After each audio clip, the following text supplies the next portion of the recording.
બાપુ એક સુંદર મજાનો ધાર્મિક અને ભક્તિમય પ્રસંગ છે અને આ પ્રસંગમાં આજે આપણે કૃષ્ણાર્થ વિશે જાણવું છે અને કૃષ્ણાર્થમાં આપણે જાણવું છે કે ભગવાન શ્રી કૃષ્ણને ભક્તવત્સલ શા માટે કહેવામાં આવે છે। મેરે તો ગિરધર ગોપાલ દૂસરો ન કોઈ એટલું કહીને ભગવાન શ્રી કૃષ્ણના ચરણોમાં ભક્તોએ પોતાનું સર્વસ્વ સોંપી દીધું હોય ત્યારે ભગવાન શ્રી કૃષ્ણ પોતાના વત્સને પોતાના ભક્તને પોતાના શરણમાં લઈ લે છે। ભક્તોના હૃદયમાંથી એક ટીસ ઉઠે અને ભગવાન શ્રી કૃષ્ણના હૃદયને સ્પર્શી જાય ત્યારે સ્વયં ભગવાન શ્રી કૃષ્ણ તેના ભક્ત માટે વ્યાકુળ બની જાય છે અને એટલે જ તો ભક્તોએ ભગવાન શ્રી કૃષ્ણને ભક્તવત્સલ કહીને સંબોધ્યા છે।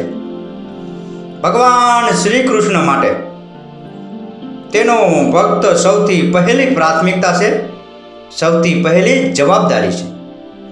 ભગવાન શ્રી કૃષ્ણે હંમેશા તેના ભક્તો સાથે સ્નેહનો સંબંધ જ બાંધ્યો છે, આત્મીયતાનો સંબંધ બાંધ્યો છે, લાગણીનો સંબંધ બાંધ્યો છે। એટલે જ ભગવાન શ્રી કૃષ્ણ તેના ભક્તની રક્ષા માટે સદાય તૈયાર રહ્યા છે, સદા તત્પર રહ્યા છે અને ભક્તોની વારે તુરંત પહોંચી જાય છે। આપણા શાસ્ત્રોમાં, આપણા પુરાણોમાં, આપણા વેદોમાં એક નહીં અનેક અને અગણિત ઉદાહરણો છે કે જેમાં સ્મરણ કરતાની સાથે જ ભગવાન શ્રી કૃષ્ણ તેના પ્રિય ભક્તની વહારે આવી ગયા હોય છે અને ભક્તોને સંકટમાંથી ઉગાર્યા હોય છે। ભક્ત અને ભગવાનની આ પરંપરા ભગવાન વિષ્ણુ રૂપમાં જ શરૂ કરી છે અને ભગવાન શ્રી કૃષ્ણના રૂપમાં પણ ચાલી આવી છે। ભગવાન વિષ્ણુના જ અવતાર નરસિંહને ભક્ત પ્રહલાદનો જ્યારે સાદ મળ્યો અને ભગવાન વિષ્ણુ એક પળનો પણ વિલંબ કર્યા વિના નરસિંહ રૂપ ધારણ કરી પ્રહલાદના દાનવ પિતા હિરણ્ય કશ્યપુના કોપથી બચાવવા ભક્ત પ્રહલાદની મદદે પહોંચી ગયા હતા એ કથા તો જગ જાહેર અને જાણીતી છે। અન્ય એક કથા પણ ભગવાન વિષ્ણુના ભક્તવત્સલ સંબોધન માટે શ્રેષ્ઠ ઉદાહરણ છે।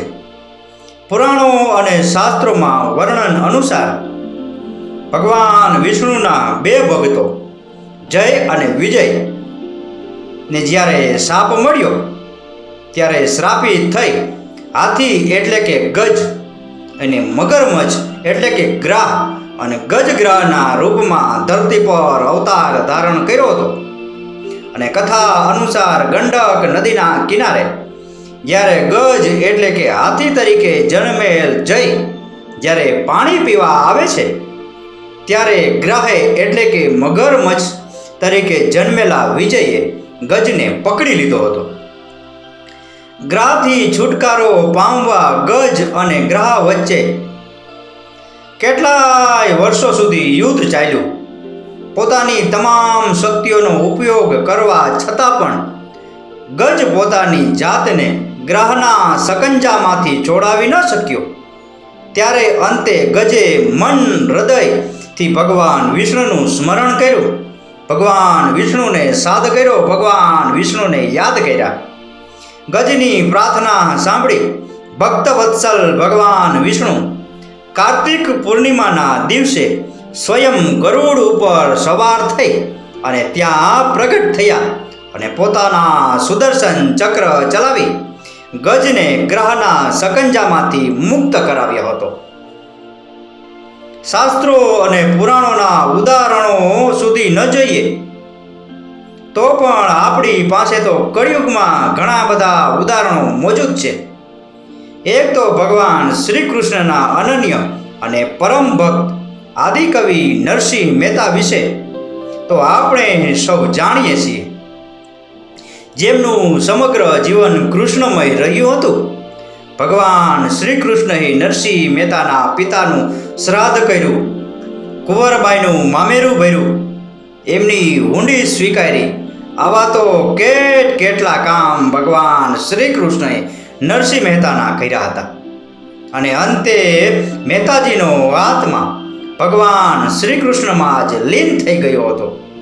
બીજા ઉદાહરણમાં જોઈએ તો ભગવાન શ્રી કૃષ્ણના પ્રેમ દીવાની મીરાબાઈએ જ્યારે રાણાએ ઝેરનો પ્યાલો મોકલ્યો ત્યારે મીરાબાઈએ ફક્ત ભગવાન શ્રી કૃષ્ણનું સ્મરણ કર્યું હતું અને એક પણ પળનો વિલંબ કર્યા વિના મીરાબાઈ હળહળ ઝેરનો પ્યાલો ગટગટાવી ગયા હતા. ભગવાન શ્રી કૃષ્ણએ આ ઝેરને અમૃત બનાવી દીધું હતું ને પોતાના ભક્તના આવા અનન્ય કામ કર્યા. એને કારણે જ ભગવાન શ્રી કૃષ્ણને ભક્ત વત્સલ કહેવામાં આવે છે અને એને કારણે જ ભગવાન શ્રી કૃષ્ણને ભક્ત વત્સલના નામથી સંબોધવામાં આવે છે. ભગવાન વિષ્ણુના સંબોધનો ભગવાન શ્રી કૃષ્ણને પણ પરસ્પર સંબોધિત કરવામાં આવે છે.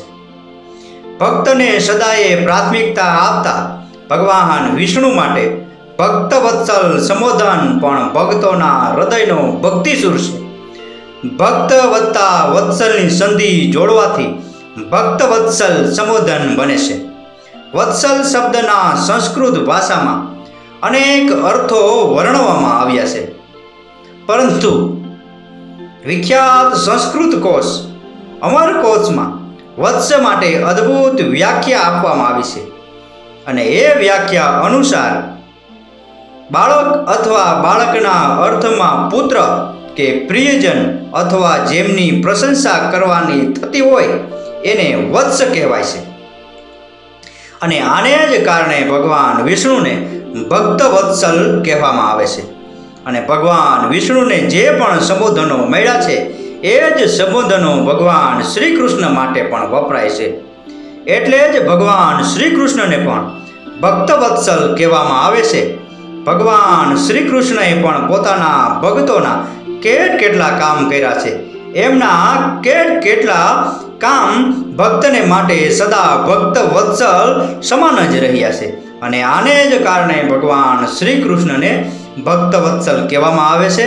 આને જ કારણે ભગવાન શ્રી કૃષ્ણને ભક્ત વત્સલ તરીકે સંબોધન કરવામાં આવે છે.